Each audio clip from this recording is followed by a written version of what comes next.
Where are Nazis now?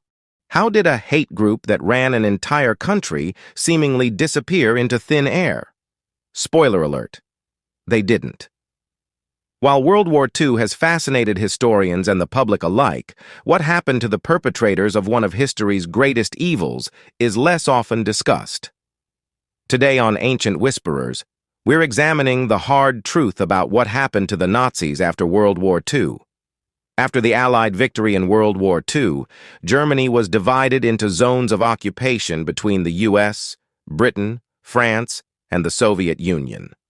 The Allies adopted various policies under the general plan of Denazification, aiming to rid German and Austrian society of Nazi influence.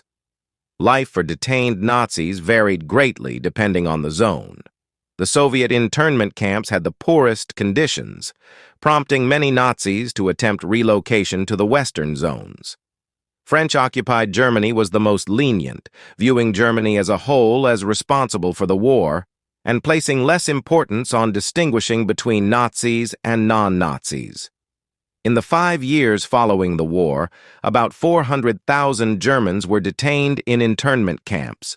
However, with up to 45 million Germans, either members or supporters of the Nazi Party, the sheer magnitude of the task made denazification nearly impossible. Bureaucratic sluggishness and the need to rebuild Germany's economy further complicated the process. The Allies soon faced a dilemma. Many skilled professionals, like lawyers and teachers, were Nazis. To have a functioning society, they had to reintegrate these individuals. For instance, in the British zone, it was determined that 50% of the legal civil services could be staffed by nominal Nazis. The U.S. also took advantage of Nazi expertise through Operation Paperclip, secretly relocating German scientists and engineers to America. These individuals, despite their Nazi affiliations, were deemed too valuable for their technical expertise, particularly in the burgeoning arms race against the Soviet Union. South America, especially Argentina, became a haven for fleeing Nazis.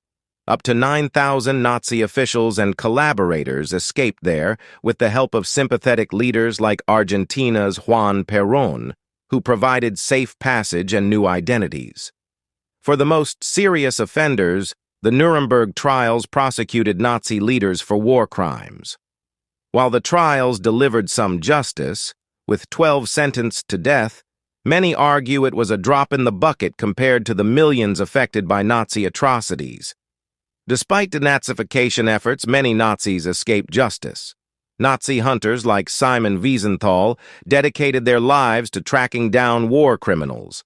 High-profile captures like Adolf Eichmann in Argentina brought some measure of justice, but many perpetrators lived out their lives unpunished. The legacy of Nazi Germany is a complex and dark chapter in history. If you enjoyed this journey into history, check out more fascinating tales, O Ancient Whisperers.